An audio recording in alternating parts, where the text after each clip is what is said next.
Salut! Aujourd'hui je vous présente un manga qui a absolument explosé tous ces derniers temps. Le péché originel de Takopi.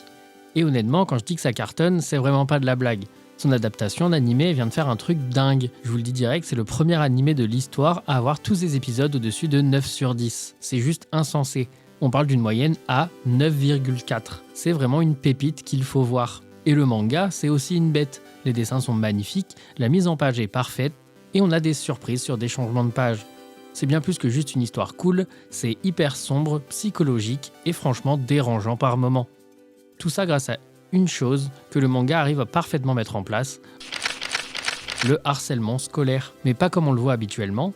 La culpabilité, les boucles temporelles et la responsabilité des adultes, c'est genre du drame horrifique enrobé dans l'histoire d'un petit alien mignon qui vient sur Terre pour répandre le bonheur. Et spoiler alerte, ça se passe pas vraiment comme prévu. Alors reste avec moi, on va lire ensemble une partie du tome 1 pour vraiment comprendre pourquoi ce manga va vous mettre une claque. C'est parti.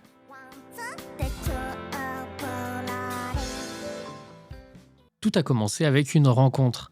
Un alien tout heureux qui voyage pour répandre le bonheur. Il se retrouve sur la Terre, échappe à une capture, mais elle se retrouve sans rien à manger. Et Shizuka, celle qui l'a trouvé et lui a donné du pain. L'alien se nomme Nuenukf, mais Shizuka a l'air embêtée et va donc l'appeler Takopi. D'après Shizuka, elle serait un humain, de l'espèce qui s'appelle CM1. Elle connaît bien les animaux et elle est gentille. Et pour la remercier de son aide, Takopi va lui donner un Happy Gadget, les ailes flap flap, qui lui permettraient de voler librement dans le ciel. Mais non merci, je dois aller m'acheter un sous-main. Le pain c'est un reste de la cantine, je t'en apporterai un autre demain. Mais pourquoi tu ne veux pas juste essayer ? Parce que même si je pouvais voler, cela ne changerait rien. Mais Takopi, il comprend pas. Est-ce que c'est parce que Shizuka a déjà volé dans le ciel ? Il y a plein d'organismes qui volent sur cette planète. Peut-être que la nuit, les humains volent avec eux. C'est ce que demande Takopi à Shizuka. Le lendemain, qui lui demande de ne pas faire de bruit, car des gens de l'école sont là, et il se trouve que c'est Marina, une fille populaire qui s'amuse à faire vivre un enfer à Shizuka, en coupant son sous-main avec ses copines, et en rigolant en disant qu'elle aura qu'à utiliser ses allocs pour en racheter un. Et aujourd'hui encore, il va lui proposer un Happy Gadget, l'appareil photo. Ça ressemble à un appareil photo ordinaire, mais quand on prend une photo avec, elle est aussitôt imprimée. Sauf que Shizuka, elle est pas emballée. C'est lourd et même moins pratique qu'un portable. Sauf qu'il y a une fonction spéciale. Mais Shizuka doit partir, car la papeterie va bientôt fermer, car elle a encore perdu son sous-main. Mais c'est sûr que demain, il arrivera à la faire sourire. Mais ni le 3e, ni le 4e ou le 5e jour, il y arrive. Cependant, le 6e jour, il lui propose un Happy Gadget incroyable, un stylo qui fait des cris de lapin de Saturne. Mais Shizuka n'a toujours pas le temps non plus, car aujourd'hui elle doit nourrir Chappie, et elle propose même à Takopi de venir avec elle. Et c'est alors qu'un énorme chien va sauter sur Shizuka et Takopi va enfin la voir sourire. On va alors en apprendre un peu plus sur la vie de Shizuka. Elle doit nourrir Chappie car sa mère est partie travailler comme escort girl, et malheureusement elle ne connaît pas son père. Takopi, tout naïf, va alors imaginer que les femmes humaines peuvent avoir des enfants toutes seules. Chappie a toujours été là pour elle, depuis qu'elle est toute petite, son père l'a laissée pour elle et elle l'adore. Il est tout ce dont elle a besoin, tant qu'il est là, ça va. Avec lui, elle oublie tout, même quand elle souffre ou que c'est trop dur. Takopi va même devenir un peu jaloux, il est envieux et devient tout rouge. Les deux vont parler sous les étoiles, Takopi va raconter qu'il y a sur sa planète plein de happy fruits délicieux et que si elle veut, il peut l'emmener dessus. Mais pour Shizuka, c'est impossible, car elle ne croit pas en la magie, qu'elle ne peut aller nulle part, ni sur la planète Happy, ni chez son père. Cependant, Takopi, lui, il a comme mission de sa Happy Maman de répandre le bonheur partout, grâce à tous les Happy Gadgets. Mais il doit bien faire attention à n'enfreindre aucune loi. Mais surtout, il veut vraiment faire sourire Shizuka, car bientôt il l'emmènera sur la planète Happy, et que même si elle ne croit pas en la magie, il va la faire sourire comme elle n'a jamais souri auparavant. Mais il est l'heure de rentrer pour Shizuka, et elle va lui dire à demain. Le lendemain, elle va venir voir Takopi, mais quelque chose a changé.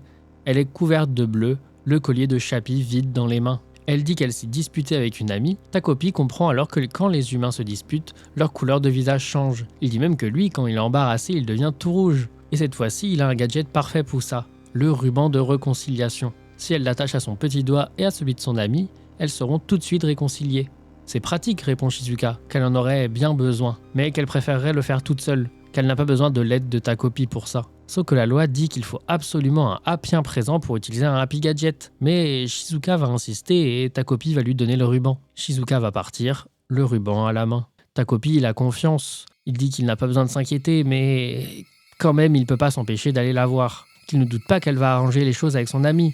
Que comme le bracelet s'étend à l'infini, elle aura peut-être besoin d'aide pour le démêler s'il s'en mêle. Ta copie va alors se rendre chez Shizuka et va la voir.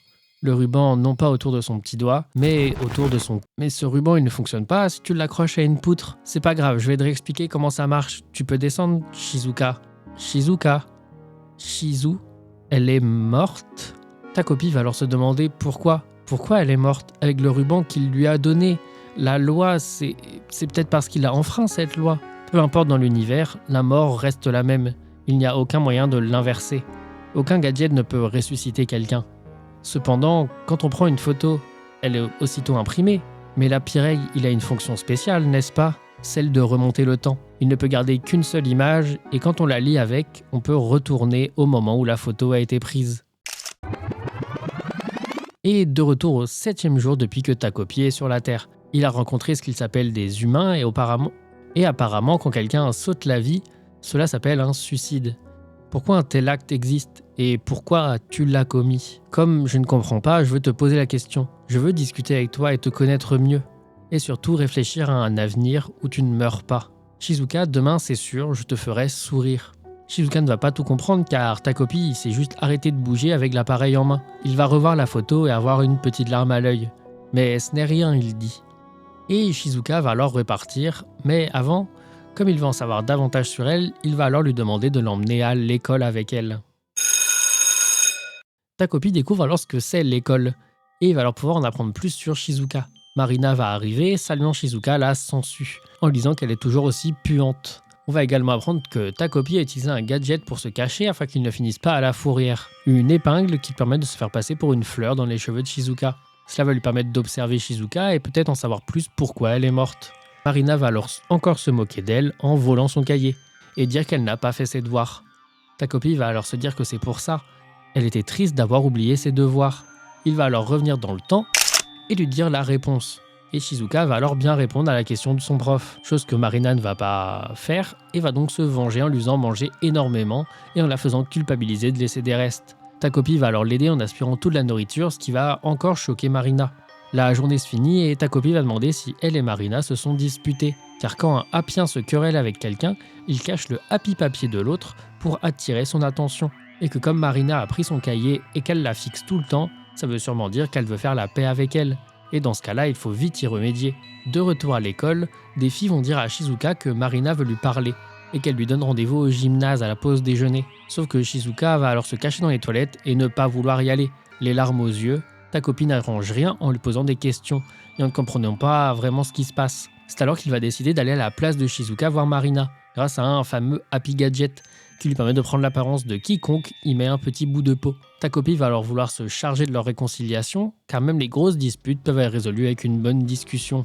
Mais Marina va lui mettre une claque car elle n'aime pas sa façon de parler, et une autre car elle continue comme ça, et qu'elle voulait la voir car en ce moment elle la ramène beaucoup trop, qu'elle donne les bonnes réponses, qu'elle se prend pour une intello.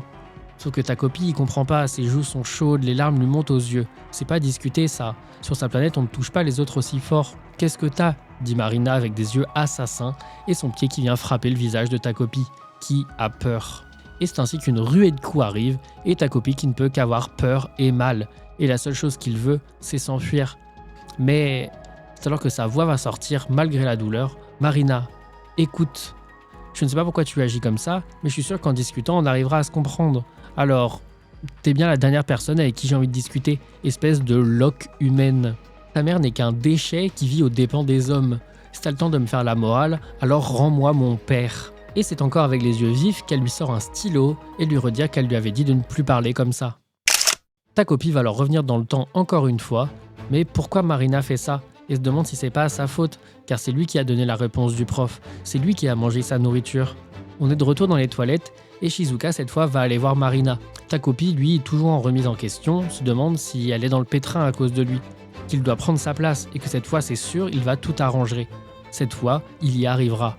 Mais il a tellement peur, il est tellement froussard, sauf qu'il doit au moins faire de son mieux.